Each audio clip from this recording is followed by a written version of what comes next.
Luke 5. Jesus was standing on the shore of Lake Gennesaret, teaching the people as they crowded around him to hear God's message. Near the shore, he saw two boats left there by some fishermen who had gone to wash their nets. Jesus got into the boat that belonged to Simon and asked him to row it out a little way from the shore. Then Jesus sat down in the boat to teach the crowd. When Jesus had finished speaking, he told Simon, "Row the boat out into the deep water and let your nets down to catch some fish." "Master," Simon answered, "we have worked hard all night long and have not caught a thing. But if you tell me to, I will let the nets down." They did it and caught so many fish that their nets began ripping apart. Then they signaled for their partners in the other boat to come and help them. The men came, and together they filled the two boats so full that they both began to sink. When Simon Peter saw this happen, he kneeled down in front of Jesus and said, "Lord, don't come near me. I am a sinner." Peter and everyone with him were completely surprised at all the fish they had caught. His partners James and John, the sons of Zebedee, were surprised too. Jesus told Simon, "Don't be afraid.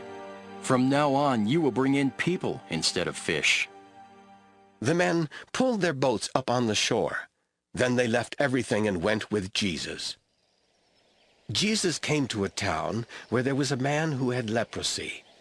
When the man saw Jesus, he kneeled down to the ground in front of Jesus and begged, "Lord, you have the power to make me well, if only you wanted to."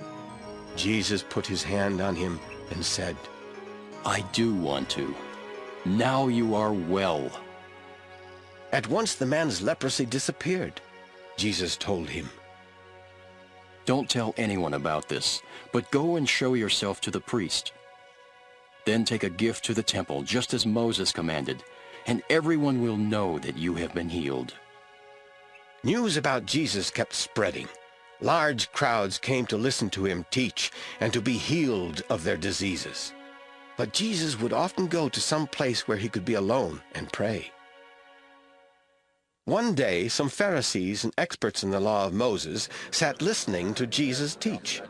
They had come from every village in Galilee and Judea and from Jerusalem. God had given Jesus the power to heal the sick, and some people came carrying a crippled man on a mat. They tried to take him inside the house and put him in front of Jesus, but because of the crowd, they could not get him to Jesus. So they went up on the roof, where they removed some tiles and let the mat down in the middle of the room. When Jesus saw how much faith they had, he said to the crippled man, "My friend, your sins are forgiven." The Pharisees and the experts began arguing. Jesus must think he is God. Only God can forgive sins. Jesus knew what they were thinking, and he said, "Why are you thinking that?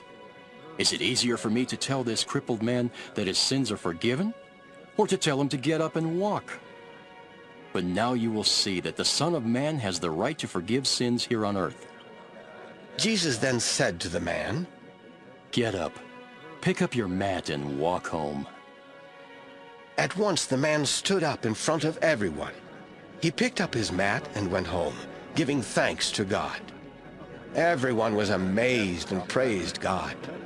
What they saw surprised them, and they said, "We have seen a great miracle today." Later, Jesus went out and saw a tax collector named Levi sitting at the place for paying taxes. Jesus said to him, "Come with me." Levi left everything and went with Jesus.